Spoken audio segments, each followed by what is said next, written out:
Telangana assembly సమావేశాలు కొనసాగుతున్నాయి. ప్రస్తుతం ఉత్తమ్ కుమార్ రెడ్డి మాట్లాడుతున్నారు. లైవ్ చూద్దాం.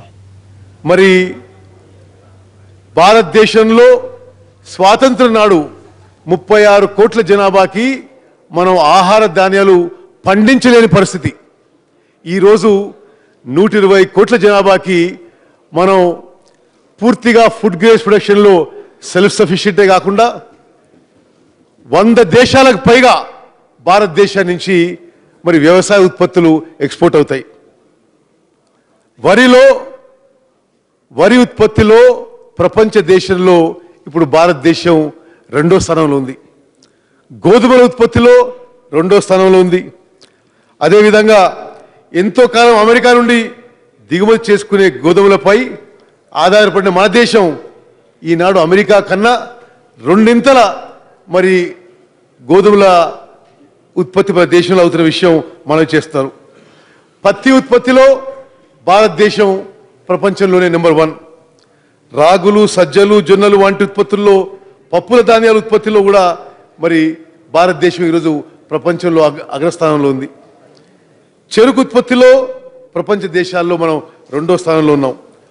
అదేవిధంగా కూరగాయలు, పండ్లు ఉత్పత్తిలో కూడా చాలా వాటిల్లో భారతదేశం మొదటి స్థానంలో 2వ స్థానం ఉంది. ఈ విషయాలు ఎందుకు చెప్తున్నా అంటే గత పాలకుల వల్ల, గతంలో అధికారంలో ఉన్న వల్ల మరి వ్యవసాయం సంక్షోభం ఉందంటే నిజంగా భారతదేశంలో ఇంత గణనీయమైన అభివృద్ధి వ్యవసాయంలో జరిగింది కాంగ్రెస్ పార్టీ వల్ల అని చెప్పి మనం చేస్తున్నాం. అదేవిధంగా స్వాతంత్రం తర్వాత చాలా ఏళ్ళు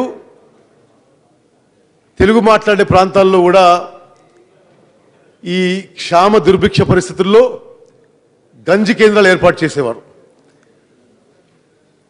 ఆ గంజి కేంద్రాలకి ఒకసారి 1950లో మన మొదటి ప్రధానమంత్రి జవహర్లాల్ నెహ్రూ గారు వచ్చారు. అక్కడున్న పరిస్థితులను పరిశీలించి మరి మొదటి పంచవర్ష ప్రణాళికలో దేనికైనా తక్కువ ప్రాధాన్యం ఇవ్వచ్చు, కానీ వ్యవసాయానికి సాగునీటికి మరి అధిక ప్రాధాన్యమైన ఉద్దేశంతో భారీ ఇరిగేషన్ ప్రాజెక్ట్ మొదలుపెట్టడం జరిగింది. ఆనాడు ఇంత సాంకేతిక పరిజ్ఞానం లేకున్నా, ఇంత క్వాలిఫైడ్ ఇంజనీర్స్ లేకున్నా, అర్త్ మూవింగ్ ఎక్విప్మెంట్ లేకున్నా మరి నాగార్జున సాగర్, శ్రీశైలం, తుంగభద్ర, పోచంపాడ్, సీలేరు మరి ఇటువంటి భారీ ప్రాజెక్ట్స్ మొదలుపెట్టి పూర్తి చేసిన ఘనత కాంగ్రెస్ పార్టీకి దక్కిందని మనం చేస్తాను. మరి స్వాతంత్రం తర్వాత 2-3 ఏళ్ల కింద వరకు భారతదేశంలో కొత్త ఆయకట్టు కింద 17.5 కోట్ల అదనపు మరి ఇరిగేటెడ్ ల్యాండ్ తీసుకోవడం జరిగింది మనం చేస్తున్నాం. 2014-15లో భారతదేశం నుండి ఎగుమతి కాబడే వ్యవసాయ అనుబంధ రంగాల ఉత్పత్తుల విలువ మరి ఇది ఎందుకు నేను మెన్షన్ చేస్తున్నానంటే భారతదేశంలో ప్రపంచ దేశాల్లోనే మనం అగ్రికల్చర్లో మరి ఎంత డెవలప్మెంట్ చెందామంటే ఈరోజు భారతదేశం నుంచి 100కు పై దేశాలకు అగ్రికల్చర్ ఎక్స్పోర్ట్స్ పోతూ వాటి విలువ యూపీఏ ప్రభుత్వం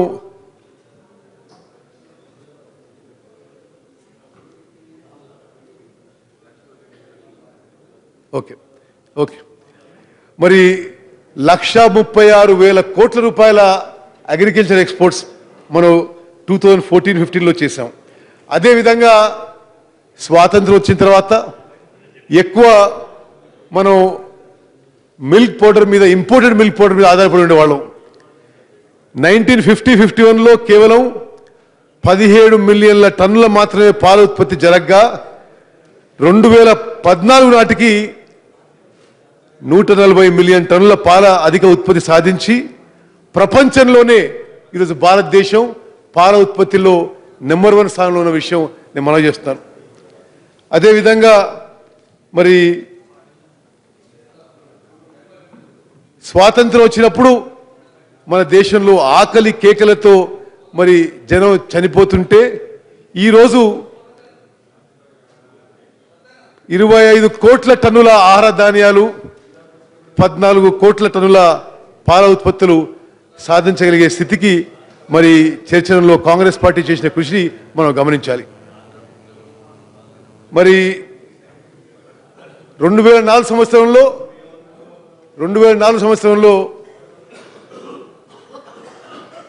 ఉమ్మడి ఆంధ్రప్రదేశ్లో కాంగ్రెస్ అధికారంలో ఉన్నప్పుడు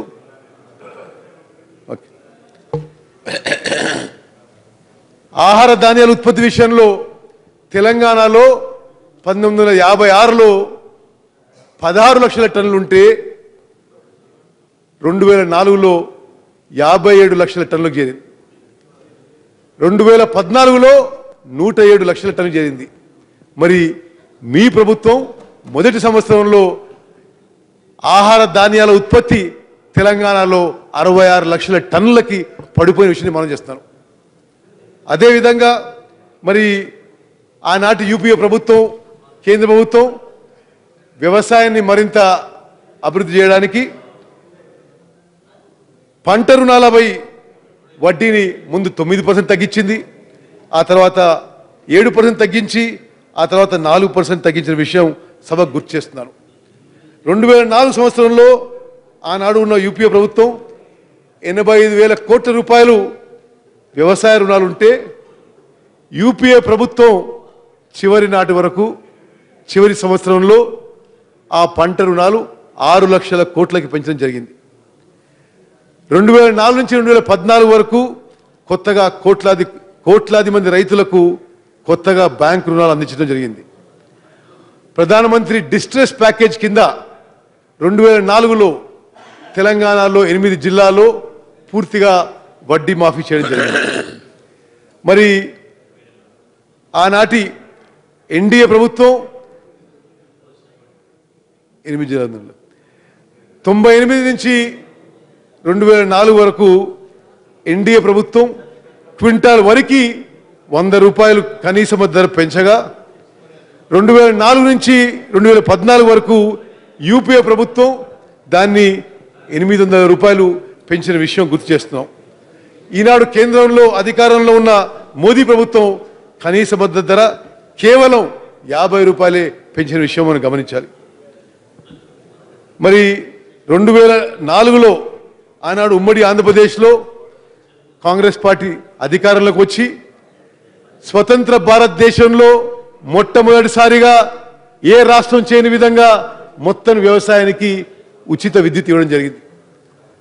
ఆనాటి నుంచి 10 ఏళ్ల వరకు మరి ప్రతి సంవత్సరం 1,700 కోట్ల యూనిట్ల ఉచిత విద్యుత్ సరఫరా చేయడం జరిగింది.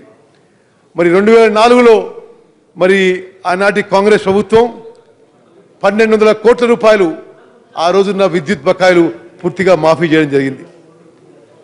మరి పశుక్రాంతి పథకం ద్వారా 1,00,000 పశువులను రైతులకు ఇవ్వడం జరిగింది. డైరీ అభివృద్ధి చేయడానికి, చేపల అభివృద్ధి చేయడానికి, చేపల పెంపకం మరి ఎన్నో చర్యలు కాంగ్రెస్ పార్టీ తీసుకోవడం జరిగింది.